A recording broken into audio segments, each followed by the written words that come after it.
আচ্ছা, এমন একটা সার্কিটের কথা ভাবা যায় যেটা একই সাথে সামনেও গুনতে পারে আবার পেছনেও গুনতে পারে। এটা আসলে কিভাবে সম্ভব? আজকে আমরা ঠিক এই রহস্যটারই ভেতরে ঢুকব আর দেখব একটা ডিজিটাল সার্কিট কিভাবে ঠিক করে সে কোন দিকে গুনবে। চলুন শুরু করা যাক। এই পুরো ব্যাপারটা আমরা কয়েকটা ধাপে বুঝব। প্রথমে জানব এই আপ ডাউন কাউন্টার জিনিসটা ঠিক কি। তারপর এর দিক বদলানোর পেছনের কৌশলটা দেখব। এরপর এর স্টেটগুলো ম্যাপ করে সেখান থেকে এর আসল লজিক ইকুয়েশনগুলো বের করব। আর একদম শেষে আরও কিছু মজার কাউন্টারের সাথেও পরিচয় হবে। তো চলুন প্রথম ধাপেই যাওয়া যাক। এই আপটাউন কাউন্টার আসলে কি আর কেনই বা বলা হচ্ছে এর চরিত্র নাকি দ্বৈত? ব্যাপারটা হচ্ছে, সাধারণ কাউন্টার তো শুধু একদিকেই গোনে, তাই না? কিন্তু এই আপ ডাউন কাউন্টারের একটা বিশেষ ক্ষমতা আছে। এর একটা দ্বৈত চরিত্র আছে। মানে শুধু একটা কন্ট্রোল সিগন্যালের ইশারায় এটা তার গোনার দিক পুরোপুরি পাল্টে ফেলতে পারে। ধরুন একটা সার্কিট গুনছে 0 1 2 3, হুট করে সিগন্যালটা বদলানোর সাথে সাথে ওটা 3 2 1 0 গোনা শুরু করে দিতে পারে। একটা মাত্র সিগন্যালই এর পুরো আচরণ নিয়ন্ত্রণ করে। এই স্লাইডটা দেখলেই বিষয়টা একদম পরিষ্কার হয়ে যাবে। বাম দিকে দেখুন, কন্ট্রোল সিগন্যাল সি যখন 0, তখন কাউন্টারটা খুব সুন্দরভাবে বাইনারিতে সামনে এগোচ্ছে। 0 0 থেকে 0 1, তারপর 1 0, এভাবে। আর ডান দিকে দেখুন, যেই না সি এর মান 1 হয়ে গেল, অমনি পুরো খেলাটাই উল্টে গেল। গণনা শুরু হলো একদম শেষ থেকে, মানে 11 থেকে, আর পেছনের দিকে যেতে থাকল। কিন্তু এই ম্যাজিকটা হচ্ছেটা কিভাবে? মানে একটা সিগন্যাল কিভাবে পুরো সার্কিটের আচরণকে এভাবে নিয়ন্ত্রণ করতে পারে? চলুন এর পেছনের আসল কারিগরকে এবার চেনা যাক।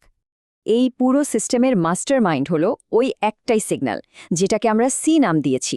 ব্যাপারটা অনেকটা রেল লাইনের সুইচের মতো করে ভাবা যেতে পারে।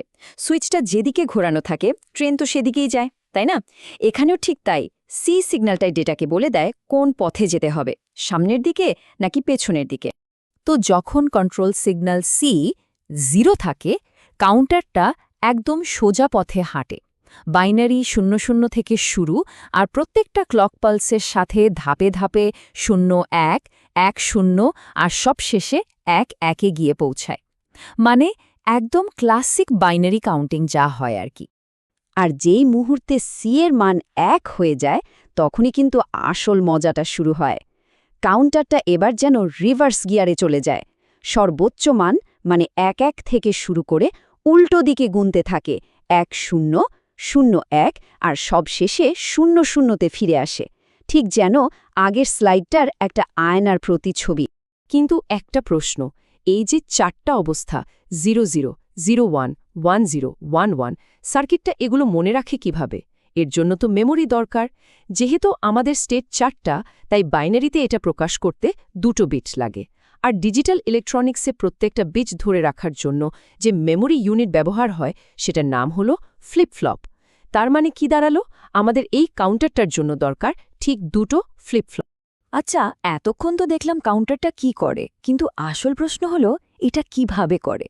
এর জন্য আমাদের সার্কিটের মস্তিষ্কের ব্লুপ্রিন্টটা দেখতে হবে, যেটা আসলে একটা টেবিলের মধ্যে লুকিয়ে আছে।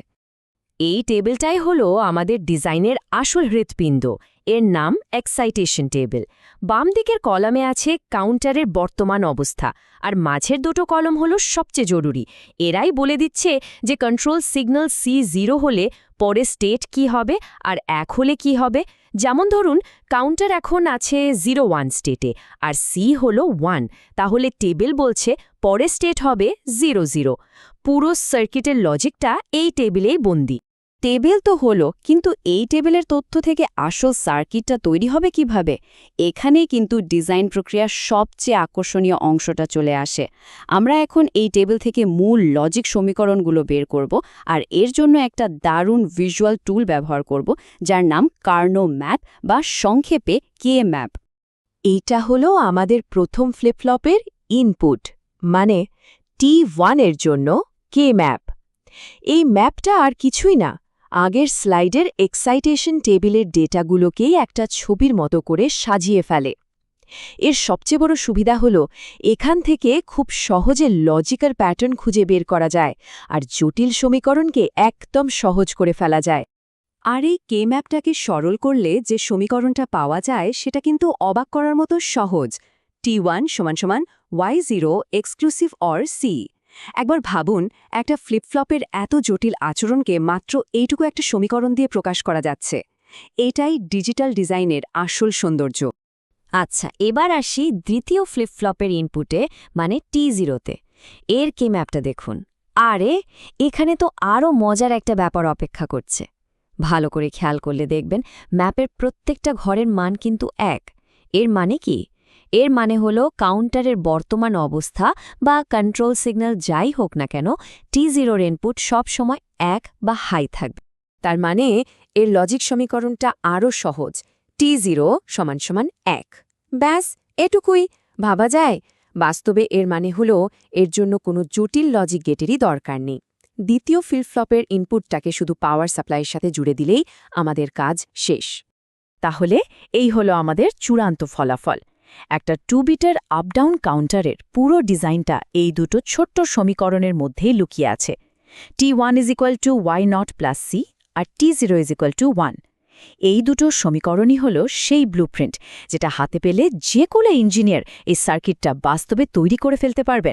আমরা যে ডিজাইন প্রসেসটা দেখলাম, এর আসল শক্তিটা হলো এটা শুধু এই একটা সাধারণ আপ-ডাউন কাউন্টারের মধ্যেই সীমাবদ্ধ নয়। এই একই মূলনীতি কাজে লাগিয়ে আরও অনেক রকমের অদ্ভুত আর দরকারি কাউন্টার বানানো সম্ভব। যেমন ধরুন, এমন একটা কাউন্টার বানানো যায় যা কোনো নির্দিষ্ট ক্রম মেনে চলে না, বরং একটা অদ্ভুত প্যাটার্নের সংখ্যা বদলায়, যেমনটা অড সিকোয়েন্স কাউন্টারের ক্ষেত্রে হয়। অথবা ধরুন ডিভাইড বাই 10 ডাউন কাউন্টার, যেটা 9 থেকে 0 পর্যন্ত উল্টো দিকে গোনে। আমাদের ডিজিটাল ঘড়িতে কিন্তু এই ধরনের কাউন্টারই ব্যবহার করা হয়। মজার ব্যাপার হলো এদের বানানোর মূল কৌশলটা কিন্তু একই, শুধু স্টেট টেবিল আর সমীকরণগুলো বদলে যায়।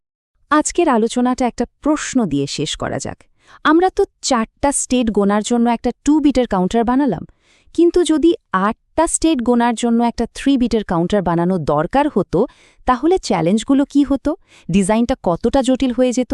এক্সাইটেশন টেবিলটাই বা কত বড় হতো? এই প্রশ্নগুলোর মধ্যেই কিন্তু ডিজিটাল লজিক ডিজাইনের আসল চ্যালেঞ্জ আর মজাটা লুকিয়ে আছে।